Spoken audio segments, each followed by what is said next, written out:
అంకిలి చెప్పలేదు చతురంగ బలంబులతోడ నెలియో పంకజనాభా నీవు శిశుపాల జరాసుతులను జయించి నా వంకకు వచ్చి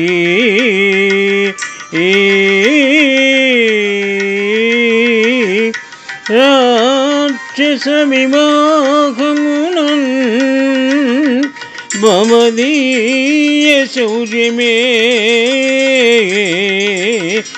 ఇంకువ చేసి కృష్ణ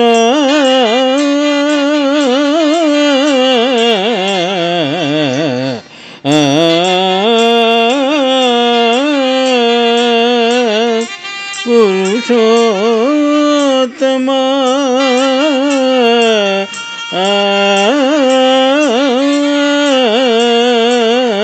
చేకొని పుమ్ము వచ్చెదనా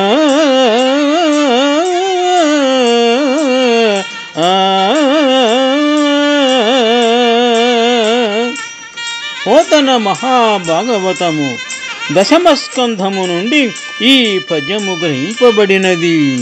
రుక్మిణీదేవి రాయబారిగా పంపిన విప్రవర్యుడు ఈ విధముగా తన సందేశమును శ్రీకృష్ణ భగవానునకు తెలియజేయుచున్నారు. పద్యభావము. ఓ పద్మనాభ, పురుష శ్రేష్ఠుడవైన ఓ శ్రీకృష్ణ, నీకు ఇక్కడ అడ్డు చెప్పుటకు హేతువు ఏమీ లేదు. రేపే రథ గజ తురగ పరాతులచే చతురంగ బలాలతో వచ్చి శిశుపాల జరాసంధులను ఉగ్రరణములో ఓడించిన యొద్దకు వచ్చి నీ పరాక్రమమే ఓలిగా ఇచ్చి బలత్కారమున రాక్షస వివాహ పద్ధతితో నన్ను పరిగ్రహించి తీసుకొని పొమ్ము.